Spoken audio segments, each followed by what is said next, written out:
Fala pessoal, tudo bem? Estou na correria aqui no trânsito. Esse vídeo está saindo um pouquinho atrasado, então com esse cenário aí de trânsito em São Paulo aqui. Deixa eu contar para vocês. Ontem a gente teve uma reunião, teve mais de 100 clientes nossos que participaram, né? Que eram operadoras de plano de saúde e tiveram vários insights, né? A gente estava apresentando um relatório de mercado que a gente fez aqui, um conteúdo fantástico, né? Esse conteúdo era exclusivo para quem participou ontem. Mas quem tiver interesse, a gente pode compartilhar algumas informações, não o relatório todo. E uma das perguntas principais, tá, gente, que é o que é os três drivers, né? São três drivers principais de recomendação para plano de saúde, né?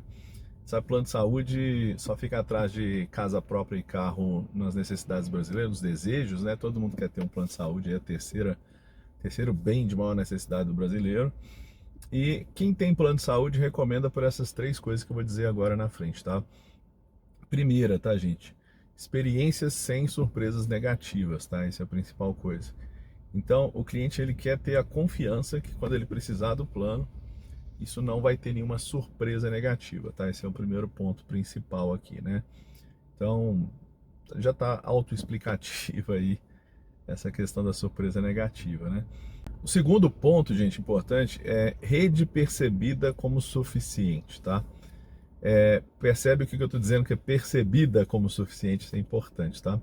A gente tem feito várias pesquisas, né, e com a nossa plataforma de inteligência artificial, inclusive essas respostas têm a ver com isso, com esses aprofundamentos de inteligência artificial, né, com a plataforma Aso.ai. E o cliente muitas vezes ele não percebe a rede como uma rede completa, né?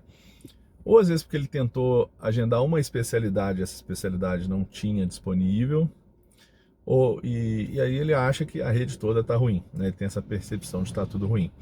Acontece, gente, que no Brasil a gente tem certas especialidades que têm mais dificuldade, né? Endocrinologia, na maior parte dos lugares tem essa dificuldade, porque muitos endócrinos estão atendendo mais particular.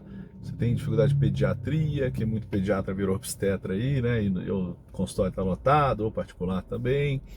Entre outras, tá? Especialidades nutrólogo, né? E outras mais específicas aí também, dependendo das localidades. Não é o único problema, né, que a gente tem quando a gente fala de rede, tá? Que o pessoal que trabalha nas operadoras, eles acham que a dificuldade é só isso. Ah, então eu tenho que somar mais especialidades, ou não tem jeito de resolver e já era. E não é bem assim, tá, gente? Tem questões que a gente tem que levar em consideração em relação a toda essa jornada de agendamento, tá? Principal ponto, né, agendamento de consulta começa lá quando o cara está acessando o aplicativo ou o site. E aí você está pedindo 5, 6, 7, 8 informações para poder achar um prestador, né? Tem que ser descomplicado, tem que ser fácil. Muitos beneficiários pedem que seja geográfico, inclusive, você mostre ali, né? Eu às vezes vou fazer um agendamento de consulta, né? Estou dando um exemplo do cliente, né? Eu vou olhar o Google Maps para ver se atende, para depois ficar procurando no meu plano de saúde se aquele médico atende mesmo. Isso é muito ruim, porque que o plano já não aparece ali, né? Na minha região, etc. Alguns mostram, alguns não, né? Muita gente está querendo isso, tá? Então esse é o segundo driver de recomendação, tá? Então se resolver essas duas coisas aí, tem uma terceira, já vai ter mais recomendação aí no seu plano de saúde. Terceiro ponto principal, que a gente fala em inglês, né, de first call resolution, né? Na verdade, resolução no primeiro contato, né? Não necessariamente na primeira ligação, né? Hoje em dia, pelo WhatsApp, pelo chat, por onde for, tá? Pelo e-mail, né? Mas normalmente um contato mais ao vivo ali, vamos dizer, né? Primeira coisa, gente, a gente está numa época muito high tech, low touch, né? Muito tecnologia pouco humanizada, né? A gente tem que tomar cuidado com isso, tá? A gente tem que ter um high tech, mas ter um high touch também, tá? Quando necessário, a gente precisa entrar com uma humanização forte também no atendimento, principalmente que a gente está falando de saúde, né? Segundo ponto é que também o high-tech tem que estar.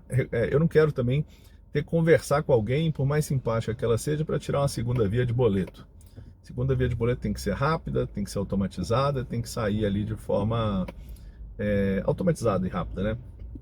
E se eu vou ter algum outro problema, precisa desmembrar para uma pessoa e essa pessoa precisa me atender e que isso seja rápido e solucionado na primeira chamada. Dá para resolver tudo na primeira chamada? Não, né? Mas 80%, 90% dá para resolver, né? A gente vê aí alguns indicadores de operadoras que resolvem menos de 40% na primeira chamada. Aí começa a ficar complicado. Então são esses 3 pontos, gente, são os principais drivers. Existem outros, Renato? Existem. Esses são 80, 90% dos motivos de recomendação de um plano de saúde, tá? Então, eles estão aí, eu estou falando porque varia de acordo com região e operadoras, mas eles são os principais, né? Que se você focar nesses 3, você vai aumentar o indicador ali de recomendação, tanto da pesquisa de satisfação do IDSS, quanto também do seu NPS, né? Isso aí são recomendação, pode ser pela métrica do NPS ou pela pergunta lá 10 lá do questionário estabelecido pela ANS do pesquisa de DSS, né? Então, você trabalha aí com qualidade, marketing, experiência do cliente, né, em operadoras de plano de saúde. Essa dica aí, espero que tenha sido valiosa, né? Você ficou até aqui, curte o vídeo aí também, comenta se eu te ajudei. E tamo junto aí, gente. Valeu. Até a próxima.